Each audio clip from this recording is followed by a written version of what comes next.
1949 को जब हमने राजभाषा को, हिंदी को प्राधिकृत किया, पारित किया, तो हमने 15 वर्ष की छूट दे डाली।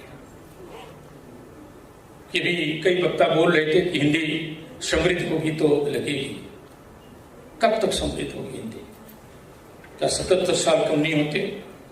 लेकिन 15 साल में संविधान निर्माताओं का होगा कि हिंदी समृद्ध हो जाएगी और अंग्रेजी को हस्तांतरित कर देंगे।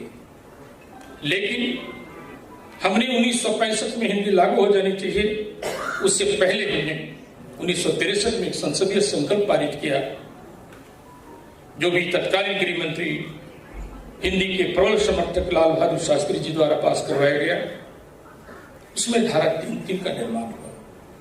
कार्यालय को लोग जानते हैं कि धारा 3(3) क्या है।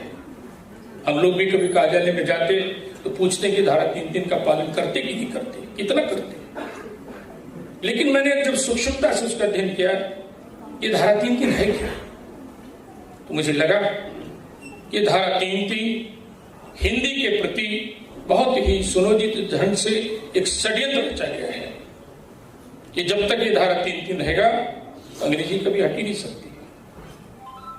इसलिए धारा 3(3) क ख ग क्षेत्र में भी लागू होता है। हम लोग गृह मंत्री को लिखते भी रहते हैं, क क्षेत्र तो हिंदी का क्षेत्र है, क्यों नहीं वहां से धारा 3(3) हटा दिया जाए। तो हिंदी तर अधिकारी आएंगे तो क्या करेंगे? अगर हिंदी तर अधिकारी आएंगे तो उसे हिंदी जिस तरह से अन्य भारतीय प्रशासनिक सेवा के अधिकारी हिंदी को सीखते हैं वैसे वो सीखेंगे, वैसे एक नियम बना दें तो बहुत सारा हो सकता है। क्योंकि रामचंद्र जी का वनवास हुआ, उनकी तिथि में ज्ञात थी। पांडव का ज्ञातवास हुआ, उनकी तिथि भी ज्ञात। लेकिन हिंदी का जो वनवास हुआ है उसकी तिथि ज्ञात नहीं है। इस सचमुच में हिंदी राष्ट्रभाषा की क्या राजभाषा कब बनेगी? इसलिए हम लोग सरकार से मांग करते रहते हैं कि कम से कम एक तिथि तो बता दीजिए कि इस दिन से राजभाषा घोषित हो गई और कार्यालय में लागू हो जाएगी। क्योंकि कमाल अतातुर्क पाशा तुर्की के राष्ट्राध्यक्ष हुआ करते थे, उसका देश भी आजाद हुआ।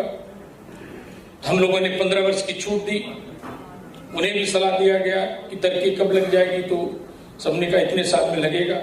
उन सब की बात को उन्होंने सुना और एक लाइन में, एक शब्द में, वाक्य में उन्होंने आदेश दिया कि कल आप 10 बजे जब कार्यालय आए तो समझे कि मेरा देश आजाद हुए 25 वर्ष लागू हो गया, और इसलिए तुर्की उसी दिन से लागू हो गई।